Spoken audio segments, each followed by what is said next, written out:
அனைவருக்கும் வணக்கம். இளந்துறவிகளின் எழுச்சி. அதாவது வேணுதருக்கு முன்னாடி இருக்க துறவிகளை ஒரு வகைப்படுத்தலாம்.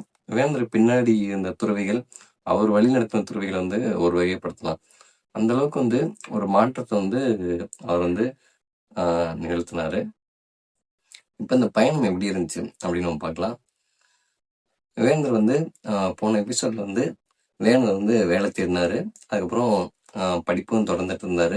இதுக்கப்புறம் அவர் என்ன பண்றாருன்னா, தியானத்துல ஃபுல்லா ஃபோக்கஸ் பண்றாரு. ஆனா இவருக்கு எந்த அனுபவமும் கிடைக்கல.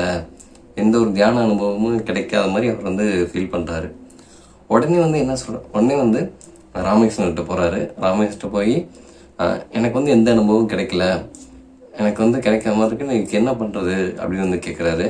இதுக்கு நீங்க தான் எனக்கு ஏதாச்சும் அனுபவம் கிடைக்க வைக்கணும் அப்படின்னு ராமகிருஷ்ணர்கிட்ட சொல்றாரு.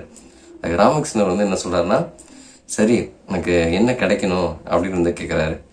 எனக்கு ஒரு 3 நாளைக்கு நான் தியானம் பண்ணி சமாதி நிலையில் இருக்கணும், எந்த உணர்வுமே வரக்கூடாது, அந்த அளவுக்கு ஒரு தியான நிலையை நான் எட்டணும் அப்படின்னு கேட்குறாரு. சரி எல்லாம் பண்ணலாம், நீ போய் உங்க வீட்டை பார்த்துட்டு வா அப்படின்னு சொல்றாரு. சரின்னு சொல்லிட்டு வீட்டுக்கு போறாரு. அவர் படிக்க புக்ஸ் எடுத்து வச்சு படிக்க ஆரம்பிக்கிறாரு. அதாவது கல்லூரி சட்டம் படிச்சுட்டு இருந்தால, அந்த சட்டம் படிச்சுட்டு இருக்கிறத மறுபடியும் எடுத்து படிக்கிறாரு. அவருக்கு மைண்டில் அது வரவே இல்லை.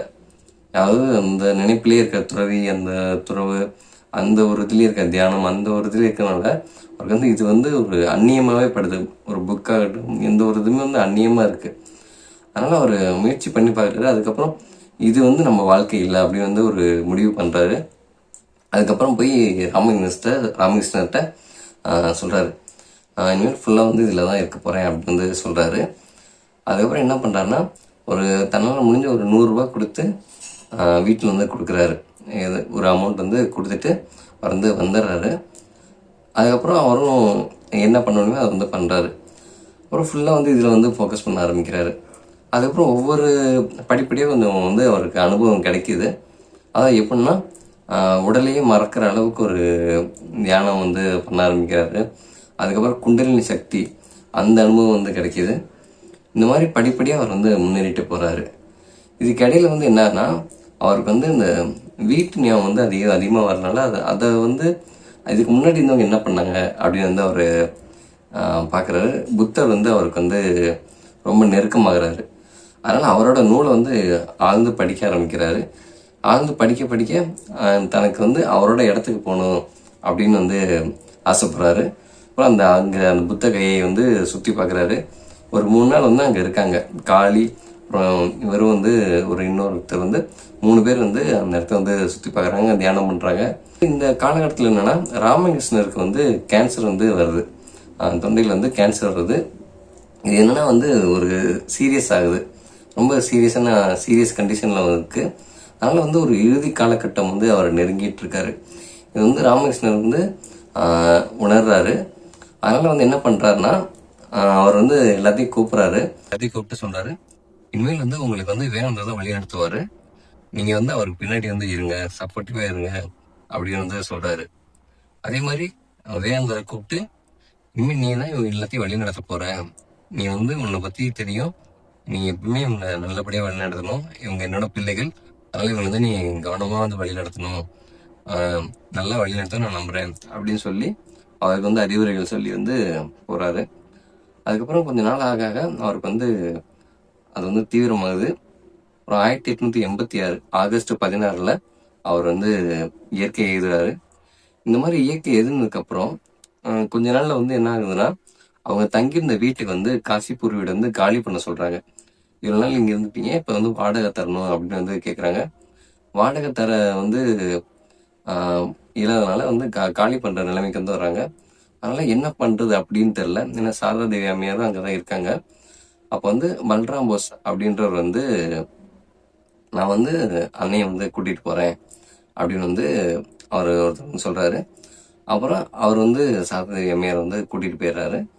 அப்புறம் இவங்கெல்லாம் என்ன பண்ணலாம்னு யோசிக்கிறப்ப, அதுக்கப்புறம் இவங்கெல்லாம் ஒரு தனியா நம்ம ஒரு இடம் பார்க்கலாம் அப்படின்னு யோசிக்கிறாங்க. அப்படி ஒரு இடம் பாக்குறாங்க. அது எங்கன்னா வராக நகர், அங்க இடம் பாக்குறாங்க.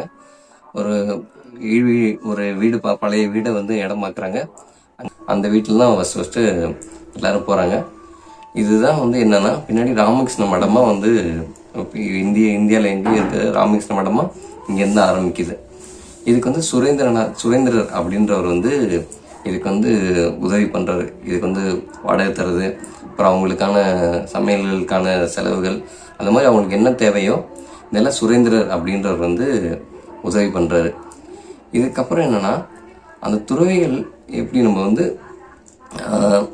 மற்ற துறைகளுக்கு உங்களுக்கு வித்தியாசம்னு சொன்னோமோ, அது என்னன்னா மற்ற துறைகள் எல்லாமே வந்து இந்த ஆன்மீக நூல்கள், அதாவது உள்ளாக்க மட்டும் வந்து பார்க்குற வழக்கமாக இருந்துச்சு.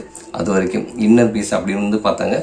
பட் விவேகானந்தர் மட்டும் என்ன பண்ணுறோன்னா, நம்ம உள்முகமாக மட்டும் பார்த்தா பார்த்தாது, சமுதாய நிலையை வந்து நம்ம மாற்றணும் அப்படின்னு வந்து வெளி உலகத்தை வந்து நம்ம பார்க்கணும் அப்படின்னு சொல்கிறாரு. அதே மாதிரி என்ன பண்ணுறாருன்னா, அது வந்து நூல்களையும் வாசிக்கணும் அப்படின்னு வந்து இதுவரையும் என்ன பண்ணாங்கன்னா, அவங்களுக்கான ராமாயணம் மகாபாரதம் அந்த மாதிரி ஒரு வேத நூல்கள் அந்த மாதிரி மட்டும் படிச்சுட்டு இருந்த ஒரு ஆன்மீகத்தில் இவர் வந்து அதுக்கப்புறம் புதுசாக வந்து இன்ட்ரடியூஸ் பண்ணுறாரு.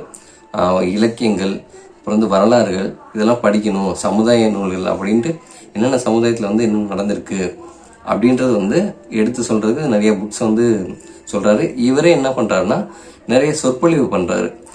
வேதம், இலக்கியம், அப்புறம் வந்து விஞ்ஞானம், இந்த மாதிரி பலதரப்பட்ட விஷயங்களை வந்து இவர் சொற்பொழிவாக வந்து பண்ணுறாரு. இது மூலயமா வந்து எல்லா விதமான நாலேஜும் வந்து அவங்களுக்கு வந்து கிடைக்கிது. இப்போ இதெல்லாம் எப்படின்னா, அவங்க ஏதோ படிக்காமல் அப்படி வந்து துறவிகள் யாருமே இல்லை, எல்லாமே ஒரு பட்டப்படிப்பு வந்து படிக்கிறாங்க, படித்த துறவிகளாக இருக்காங்க, சில பேர் வசதியானவங்களாக இருக்காங்க. இதெல்லாம் வந்து பக்கத்தில் இருக்கவங்க அவங்க அங்கே சுற்றி இருக்கவங்களாம் என்ன பார்க்குறாங்கன்னா, படித்த பிள்ளைங்க இப்படி வந்து இந்த வயசுலேயே வந்து வந்துருச்சுங்க, தனியாக துறவி மாதிரி வந்துட்டாங்க, கல்யாணம் பண்ணி குழந்தை வீட்டில் பெற்று நல்லா வாழலாம் அப்படின்னு சொல்கிற அளவுக்கு வந்து அவங்க வந்து அந்த அளவுக்கு வந்து ஒரு நிலையில் வந்து இருந்தாங்க. ஏன்னா மற்ற துறவிகள்லாம் பார்த்தீங்கன்னா ஒரு அழுக்கோடு இருப்பாங்க, கோவணம் கட்டிக்கிட்டு எங்கே இருந்தாலும் படுத்துக்கிட்டு அந்த மாதிரி இருப்பாங்க. பட் இவங்க என்னென்னா நல்ல உடை, எப்பயுமே காலையில் இருந்து குளித்து ஒரு நல்ல உடையோட தியானம் பண்ணி வந்து ஒரு நீட்டாக வந்து இருந்தாங்க. அதனால் பார்க்குறவங்களுக்கே இவங்க வந்து ஒரு துறவி அப்படின்ற ஒரு நிலையை தாண்டி ஒரு மதிப்பு வந்து வர ஆரம்பிச்சிச்சு. அதுக்கப்புறம் வந்து அவங்க பிச்சை எடுத்து வந்து ஒன்ற வழக்கமும் அவங்க கொண்டு இருந்தாங்க. அப்புறம் அவங்க என்ன பண்ணலாம் அப்படின்ற, சமுதாயத்தில் என்ன பண்ணுறது அப்படின்றத சிந்திக்க ஆரம்பிக்கிறாரு. இது மாதிரிலாம் நடந்துட்டு இருக்கப்ப கிறிஸ்துவ மிஷினரிகள்லாம் வந்து உள்ளாக்க வந்து வராங்க. அவங்களாம் என்ன பண்ணுறாங்கன்னா, இங்கே விவேகானந்தர்கள்ட்டே வந்து விவேகானந்தர் இருக்க இடத்துக்கு வந்து என்ன பண்ணுறாங்கன்னா, இவங்களை வந்து கிறிஸ்துவ மதத்துக்கு மாற்றலாம் அப்படின்னு வந்து அவங்கள்ட்டே பேசுகிறாங்க. பட் என்னன்னா, அவங்கள விட இவங்க விவேகானந்தர் சுற்றி இருக்கவங்க எல்லாமே கிறிஸ்துவ மதத்தை வந்து ஃபுல்லாக படித்தவங்க. ஏற்கனவே சொன்ன மாதிரி இலக்கியம், இலக்கிய நூல்கள், அப்புறம் வந்து வரலாறுகள், இந்த மாதிரி எல்லா விதமான நூல்களையும் அவங்க வந்து படிக்க ஆரம்பிச்சிருந்தனால பைபிளே அவங்க ஃபுல்லாக படிச்சிருந்தாங்க. இவங்க சொல்கிறத, அதை கிறிஸ்துவ மிஷினரிலேருந்து வந்தவங்க சொல்கிறத ஃபுல்லாக கேட்டுட்டு அதுக்கப்புறம் இவங்க வந்து அதுக்கு வந்து பதில் சொல்ல ஆரம்பித்ததை கேட்டு அவங்களே வந்து ஆடி போயிட்டாங்க.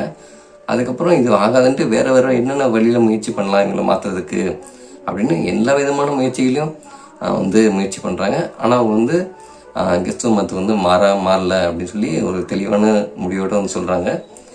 இதுக்கப்புறம் வந்து அவங்க பல்வேறு வந்து உதவிகள் வந்து செய்ய ஆரம்பிக்கிறாங்க. இதுக்கப்புறம் தான் வந்து விவேகானந்தர் வாழ்க்கையில் ஒரு முக்கிய திருப்பம் வந்து நடக்க ஆரம்பிக்குது. அதை வந்து நம்ம அடுத்த வீடியோவில் வந்து பார்க்கலாம். இந்தியா முழுவதும் பயணம் பண்ணுறாரு, அதுக்கப்புறம் வந்து சிக்காகோவுக்கு பேசுகிறாரு. இதெல்லாம் வந்து நம்ம வரப்போகிற வீடியோவில் பார்க்கலாம். தேங்க்யூ.